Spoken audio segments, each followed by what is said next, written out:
Welcome to Intuitive Connection, where spirituality and psychology meet to help you be your best and brightest self. I'm your host, Victoria Shaw, and in each episode, I'll help you to awaken your own inner wisdom, step into your power, and live a more divinely inspired life. You're here to let your inner light shine. Are you ready? Let's do this. Hello and welcome to Intuitive Connection. I'm excited about today's topic, and I'm excited because the topic came to me posed by an experience in my very own life this very own morning. And so I want to share that, and then we will get to the meat of the episode. So this morning I woke up and I was supposed to go volunteer at an event. And I realized last night I kind of wasn't feeling it anymore. And I also realized that the person who needed me to volunteer said that they had plenty of volunteers. So I wasn't really feeling like a call that said I had to do that or had to honor that obligation. So I woke up this morning with a very kind of excited feeling of I don't have plans today. And there's a lot of things that I kind of could do. There's a few things that I probably need to do or need to get done over, the next couple of days. But there's also just a lot of space to kind of explore and have a little bit of free space to kind of, figure out what my jam is and do that. And I think these moments in life can be really exciting, right? Because when we don't have that external structure that says, this is what has to happen today, right? This is where you have to be or what you have to do. It kind of frees us up to follow those inner inclinations and to do whatever is bringing us joy in the now. And, I try to live like that as much as I can anyway. But on these days where there's really nothing planned, it gives you the opportunity, right, to do that on an even deeper level because you don't have obligations and you don't have shoulds and you don't have to follow them. You don't really ever need to have shoulds, by the way, because even when we have things that we quote unquote have to do, if you're really not feeling it, there's usually a way to get around it. Maybe not on a regular basis if it's your income producing activities, but you know what I mean. But anyhow, so this morning I woke up with a day full of possibility. And then a funny thing happened. It came time for me to start making decisions, right? And decide, for example, do I want to kind of start slow and maybe record a podcast episode this morning? Or do I want to hop in the car, run to the farmer's market and start doing errands and get stuff done? And you see that even as I go into that kind of decision-making space, my energy shifts a little bit. Not because it's bad to have to make a decision. We make decisions in life all the time, and that can be a beautiful thing. But for me, decision making sometimes gets me into that state of analysis paralysis, right? You've heard of that. When you're thinking so hard about that decision that you kind of lose touch with your intuition and you kind of start spinning in all the possible things that you can do in your mind, kindly drives you a little teensy tiny bit internally mad. And I would like to say that every decision I make is guided by my inner wisdom, and a lot of them are. Truly, a lot of them are. And there are so many days when, I wake up or I decide what I'm going to do based on those natural inclinations. And when I do that, I am usually very pleased with the result. And some of you know too, if you've been following the show, recently I've made a lot of really sort of big life-changing decisions based on intuition, right? Like moving cross country, like starting a new business, which y'all will be hearing about very, very soon. And, those things were 1,000% intuitively guided, if 1,000% was a thing. But for me personally, and it may be different for you, I get hung up on the little stuff, the little decisions like, should I go to the farmer's market early when I can be guaranteed of getting a good parking spot, or should I just go with the flow of the day and head over there later if and when I feel like it? As you can imagine, I chose plan B. And so today I want to ask some questions of the guides around analysis paralysis, why it happens, when it happens, and also how we can get through it. Because I think it's a common experience for many of us, right? Where we can get lost in that decision-making process and then we're not following our inner guidance. And the guides say even when you do have obligations, right? Even when there are external structures that seem unavoidable or things that you have made an agreement to follow, such as a job that you have taken on that has regular hours when you're expected to be there, right? For most of the time. Even when we have those kind of things, we can still use our intuition to navigate those choices and how we approach those choices. So the more we can approach life from that greater intuitive stance, including making our decisions, right, the more ease, joy, grace, and flow we're going to experience, and the more we're going to be beautiful and unique expressions of our soul's divine will and divine goodness. These are the words that come through in our everyday life and in our everyday choices. So that's the topic for the day, and let's do this. So the first thing that comes through on this analysis paralysis thing is the question of, are you making the decision from your heart, from your soul, or are you making it from your mind? And of course, most of us make it solely from our minds. And the guides even want to clarify that a little bit more, because they're like, it's fine to make certain decisions from your mind, quick decisions. Our minds are actually made for a certain amount of decision making, and everything does not have to be a soul searching moment, which is 411. I am definitely going to take in, because I'm pretty sure that was meant directly for me and probably some of you as well, but definitely for me, right? So every moment doesn't have to be a big decision. And there are lots of little snap decisions that we make with the mind that we make sort of unconsciously. And that is just fine. It's just fine. You don't have to overthink it. They'll all come out in the wash. A lot of times too, the guides say a lot of our reflexive decision making, it can either be from fear, from ego, from conditioning, or it can just be from that sort of adaptive unconscious. Your adaptive unconscious is just all the stuff that you know based on your experience, your good experiences, flavored a little bit with your intuition too, because our guidance works also through that adaptive unconscious. And so a lot of the decisions we make are just seamless. We don't have to think about them. They just flow. So the question really becomes, are you in the flow or are you in the junk? Are you in the mind? Are you in the fear? So they're giving you the example of my decision this morning, right? Because my decision, if you kind of look at it about, do I spend some time recording this episode, which so far is really fun, or do I rush to the farmer's market? And by the way, yours truly has a fridge full of fresh produce. So there's nothing that I needed at the market, but I love this market when I have time to go to it. And I need to get something else in the area that's a quick walk from the market. So, that would be another reason to kind of stop on by and just pop in and say hello, maybe grab some flowers and a cucumber, because I don't have one of those. But anyhow, the question, the motivation, right? The thing that got me stuck is I kind of felt like a lazy morning. I kind of felt like, recording a podcast, having fun, doing this kind of thing, and then heading over to the farmer's market. But what caught me was the parking situation.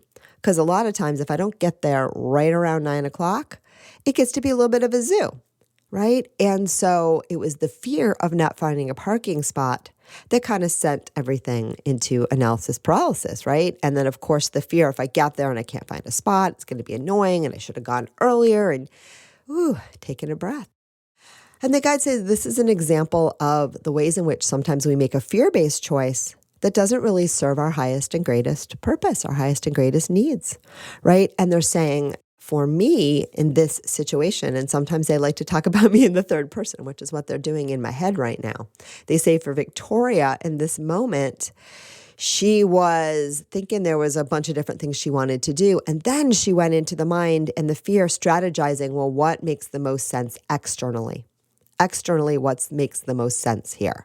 And based on what she knows and based on what her experiences are and based on her belief systems around when is a good time to go to the farmer's market, she concluded, if I'm going to go, I need to go now.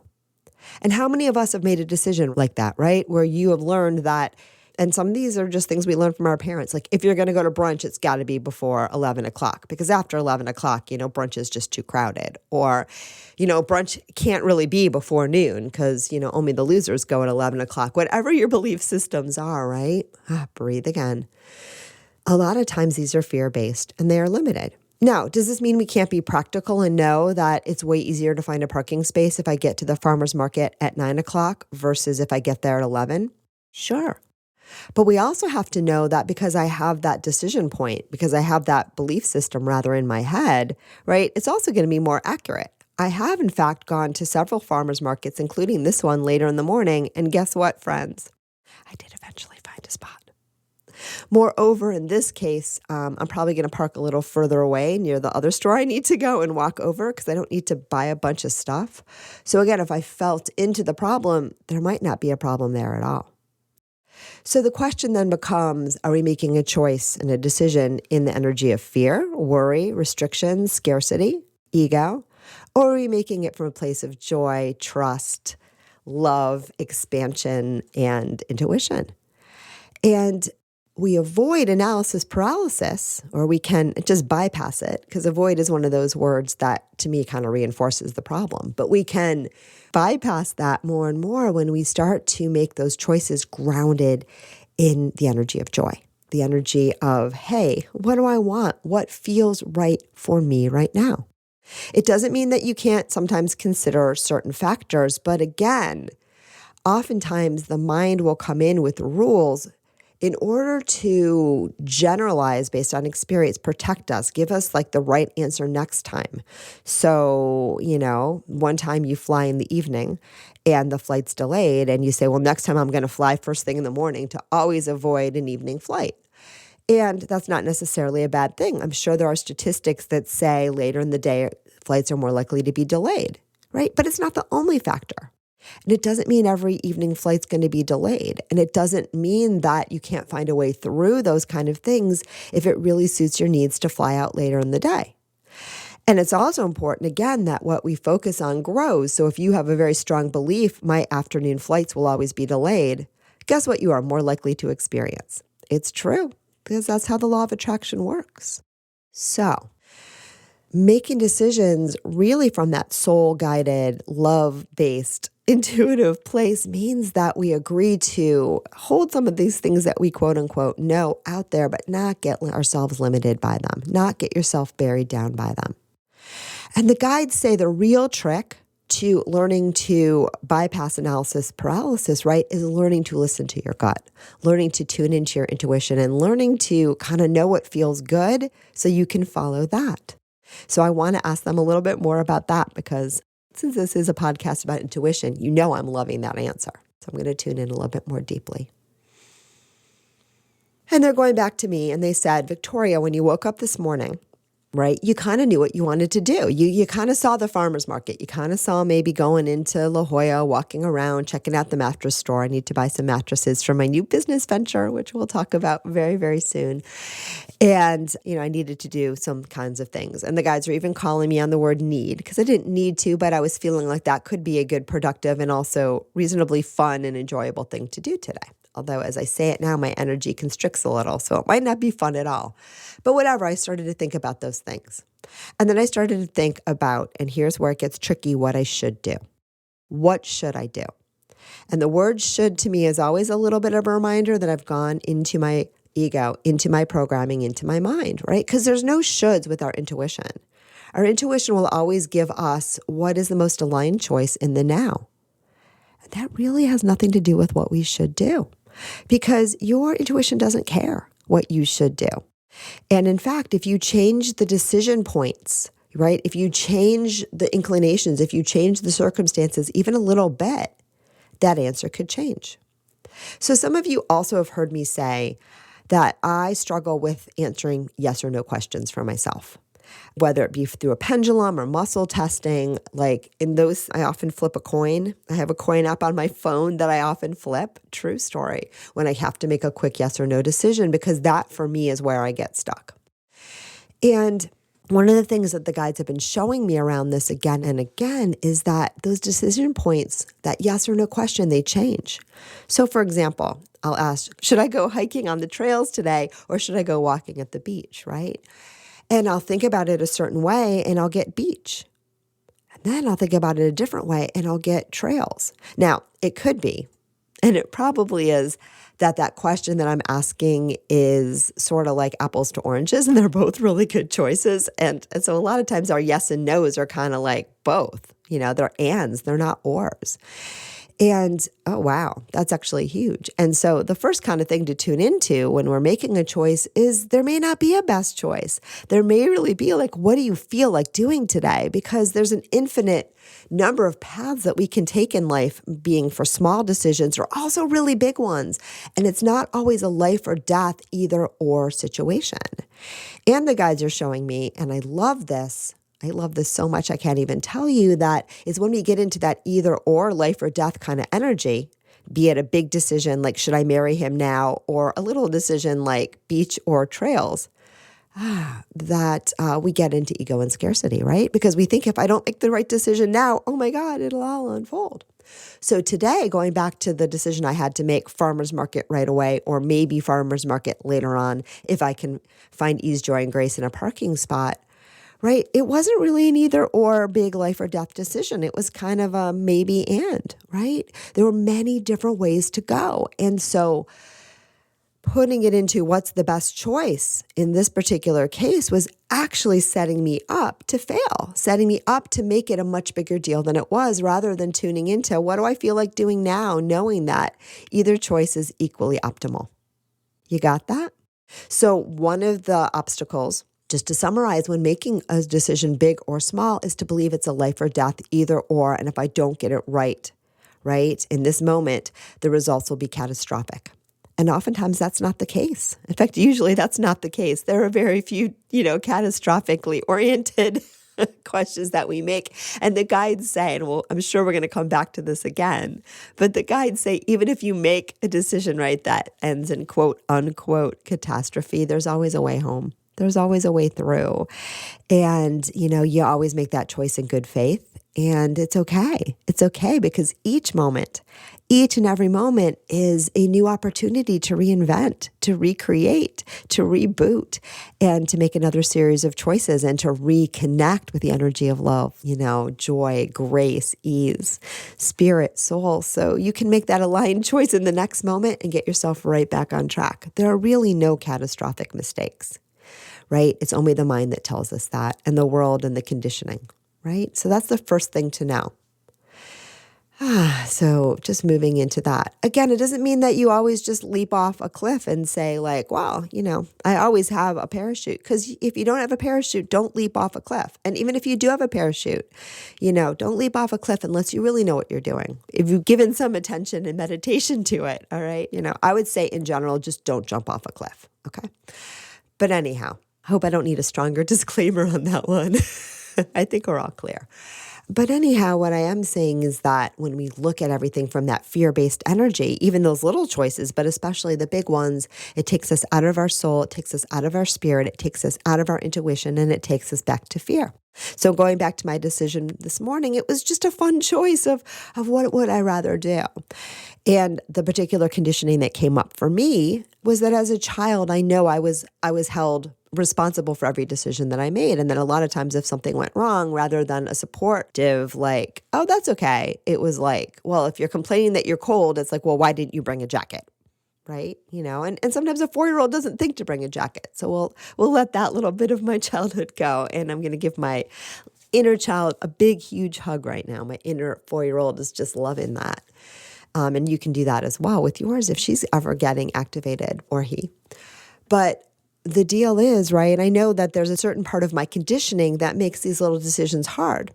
But I also know that I don't have to listen to that I don't have to engage with that, and that I have a wise inner adult, that I have a wise higher self, and that those can make those decisions. And also those can remind me that if I make a misstep, if I decide to go to the farmer's market at 12 p.m. and I can't find a spot, I'll roll with it. It doesn't mean that, I made the wrong choice and I should go spinning in, oh my God, you're such a failure because, you made the wrong choice this morning. It just means that, life is a continual process of making decisions. And we just have to get it right most of the time. And what does it even mean to get it right or wrong? What does it even mean? In each moment, you have that opportunity to follow the joy, follow the grace.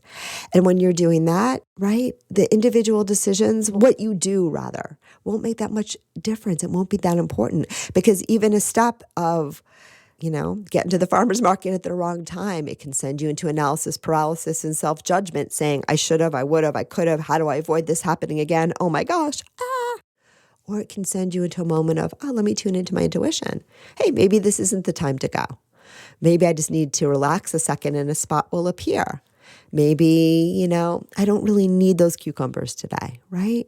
Maybe this is just another opportunity that the universe has presented for me to deepen my love and trust in myself. And know, even when I show up at the farmer's market and there are no spots, right? I can still love myself and honor myself through that experience. I am loving that.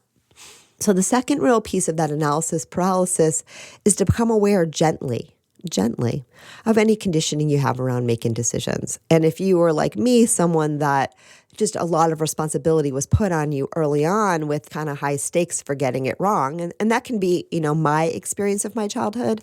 Like, another child might have experienced my childhood completely differently. So there's no like blame or judgment going on here, just my own experience. Right? Then if we can be aware of that without identifying it, we can start to change those triggers and say, you know what, little Vicky, because that's who I was when I was a child. It's okay. Right now, you got a little bit triggered about making this decision because sometimes, when we had to make these decisions as a child, they felt really high stakes. But this isn't a high stakes decision. And whatever you choose, I'm going to support you. It's going to be fun. It's going to be great. And even if we do things in the wrong order today, it's not a big deal. It's just not a big deal. It's just sometimes that might be how life rolls, but it probably isn't. So, that would be another way to do that. So we become aware of that conditioning so that we can step out of it and we can love ourselves through it. And we can know, hey, it's not really that big of a deal. So some of you are asking now, but what about those big decisions, Victoria, right? Because it's true. Whether you go to the farmer's market or not, whether you end up driving around looking for a parking spot, which I hope I haven't now manifested by thinking about it so much. So I'm going to ask you all, even though, this will go out way later than this problem, but since I know there's no time, I know some of you are already listening. Let's take a moment to find me ease, joy, and grace should I decide to venture into La Jolla today to visit their lovely farmer's market.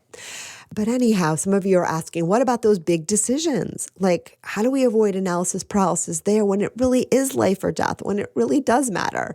And the guides say, first of all, know that you are golden, that you are blessed, that you have support all the time, and that the name of the game in avoiding analysis paralysis and in making decisions in the highest alignment with your soul is more and more to learn to let go of that fear. To let go of the fear, because even with the bigger decisions, the more we let go of the fear, the more we can allow our higher guidance and our inner light to shine through. So I'm going to take a moment to let you all pause on that because it's a biggie, right? So the more that we can let go of that fear, the more we can flow. The more we can flow with the divine, and the more we can flow with that beautiful inner energy of life, with our joy, with the direction that our soul wants to flow in the moment that is now. Remember, too, every moment is a new decision point. So if you find yourself walking down the aisle with somebody and there's a feeling in your gut and you're like, I don't want to do this, that's okay. You can bail. You can say, like, I'm sorry, honey, but I'm not feeling it. If you are married for 2 weeks and in the middle of the honeymoon, you're like, what the heck did I do? This is not feeling right. You can make the choice there. If you find yourself 25 years into a marriage and you say, wow, I'm not feeling this anymore. It doesn't mean that the whole 25 years was a mistake, right? It might simply mean that now is a fresh decision point for you to look and see what serves your soul in the now. And again, sometimes we make the right quote unquote decision and sometimes not. But the thing is, and this is what the guides also really want to get at, how do we know what the right decision was anyway? How do we know? And what metric are we using to quote unquote measure that or judge that? And the latter particularly is where things get funky, right? Because human beings, we go into judgment. Everything has a value. And usually that value is assigned to you, right? Like, oh my God, you made a bad choice. So you're like not a good person, right? You didn't do a good job. It's about us. Ooh, that hurts my heart a little bit, even when I say it. So I'm going to take a breath. And nothing can be further from the truth. You are amazing. You are divine. Your worth and value, as I say all the time, because it is true, was given at birth and it is unlimited. It is amazing. You are a spark of the divine, my friend. And no one except for your own monkey mind can ever take that away from you. And even then, it's just clouds in the blue sky. The sky is still blue. The sun is still shining. The clouds are just blocking. They're just getting your attention right now and making you forget what you already know to be true. And that is that you are blessed and beautiful and amazing and all those good things. You are a spark of the divine. So whatever decision you make, even if it's like a crazy one, which I know no one's going to make, but to gun down a bunch of people, not going to happen.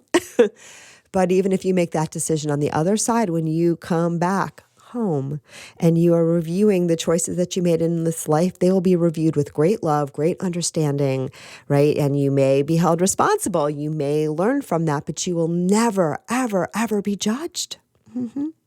So you don't need to judge yourself now if you choose not to, right? Because on the other side, there's no judgment. There's just love, acceptance, understanding, and the understanding that at each moment, right, it's a new opportunity to make a fresh choice. And you make that fresh choice in increasing amounts of alignment. Or sometimes you make an aligned choice and then you get distracted and you make a less aligned choice. And then you go back and you make a more aligned choice. And again, the guides are saying some of your minds are thinking aligned, not aligned, good, bad. That's not what I mean, right? It's just what feels good in the now. And the more we make choices that feel good in the now, the easier our life is and the more things flow. That's it. And it's all about coming back to the flow, experiencing the flow because it's amazing. It feels good. And it's what we're here to do when we can do it, right? And when we can't do it, that's also what we're here to do. So it's a win-win. The guides say it's the mind telling you that, it's a bad choice and perseverating over all the things that you did wrong. That's the problem, not the choice itself. Once we make a choice, we just roll with it and then we keep moving on, right? And we ask ourselves, what is the next best choice now? And remember, best is not good or bad. Best is just, where does my energy want to flow right now? Where does my energy want to flow right now? It's a very different question. The guides want to remind you too that you don't have to sit down and do this like Victoria does with every little minute question. Sometimes you just hop in the car and you're like, I find myself going to the farmer's market. Oh my God, I can't find a parking space. This is mildly frustrating. Let me give myself a hug and see what I want to do next, right? Story done. Not a catastrophe at all, right? So sometimes we don't have to even worry at all. But when we do, when we want to, the question is to come back to our heart, to give ourselves a big dose of loving kindness and then to say, okay, what's the next best step, right? What will serve me now? Where does my energy want to flow? And the guides say when we ask that question, right, we will get truly marvelous and miraculous results. And this can be on a big decision or a small decision or a series of decisions. This can be if you want to use divination cards or your pendulum or muscle test for those yes or no questions, if that is your jam, or flip a coin like Victoria does. But it's doing so without lightness. It's doing so without the weight. It's doing that with the energy of joy, the energy of curiosity, the energy of discovery, because sometimes too, life is the kind of realm where we learn through discovery. And so sometimes what feels like the right choice in the moment feels like the wrong one later on, but that's okay.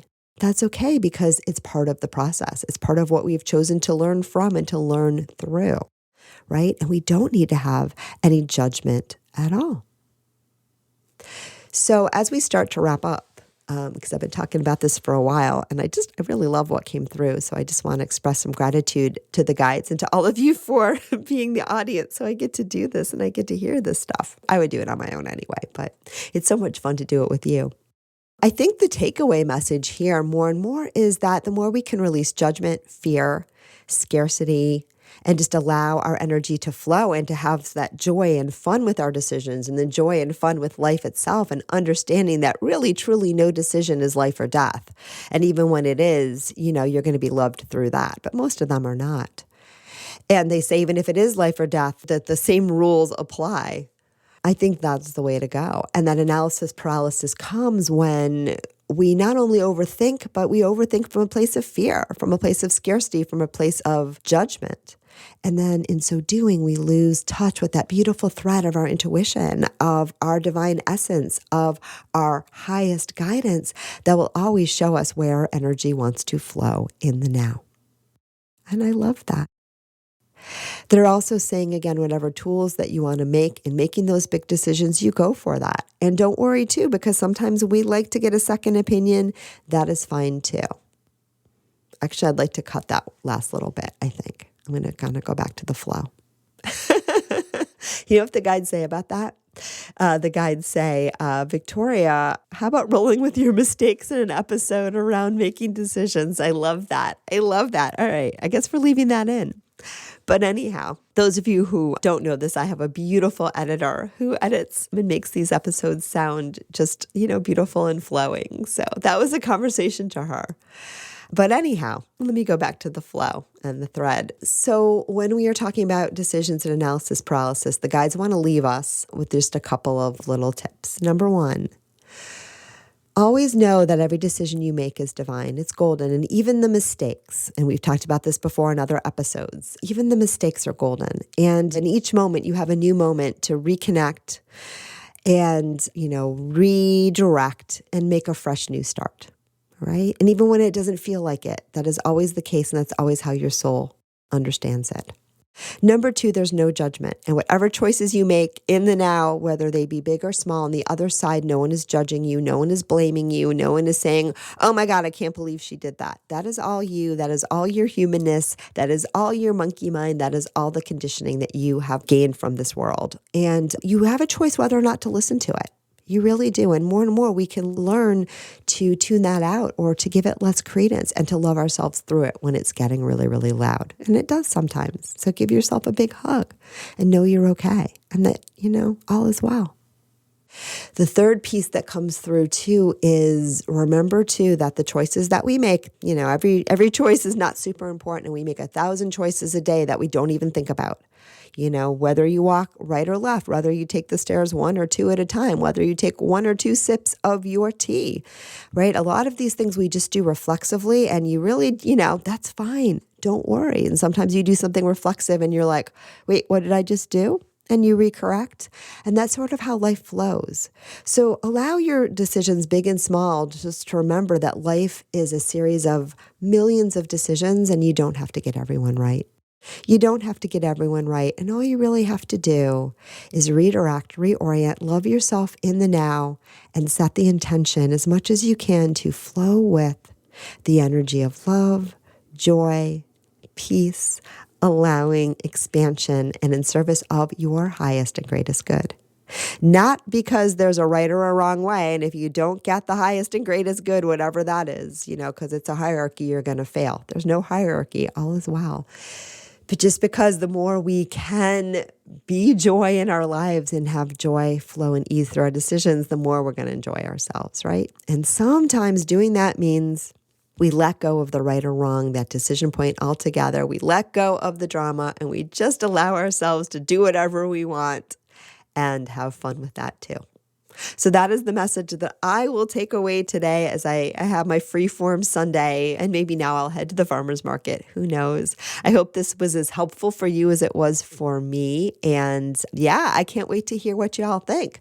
If you guys have questions, if you guys want to discuss this more, please join us over in the Intuitive Connection Community Facebook group, where we explore these topics in greater detail and really just have a lot of fun sharing and connecting and having a more interactive community than you can have here on a podcast. Or you can always send me an email, vfshawphd@gmail.com, which you'll also find on my website, victoriashawintuitive.com. Send me an email. Tell me what you think. Tell me what you like. And as always, too, let me know what else you'd like to hear about, because I always love to share your questions and answer your questions here on the show with the guides. So do that as well, because that just makes my day when other people, and our listeners also have questions that they'd like guidance on. Or you can just listen to the show and never reach out, and that is fine too. I am so grateful for all of you guys, and thank you for tuning in again, and namaste. Thank you so much for joining us today. I hope that you found joy, strength, inspiration, and clarity from today's episode. If you'd like to learn more and connect with an amazing group of like-minded souls, please join us over on Facebook in the Intuitive Connection Community Facebook group, where we explore these topics in deeper detail, have additional live teachings, and host Facebook Lives with our amazing guests. I hope to see you there. And of course, if you want to learn more about me or the work that I do, please check out my webpage, victoriashawintuitive.com. Thank you so much again, and namaste.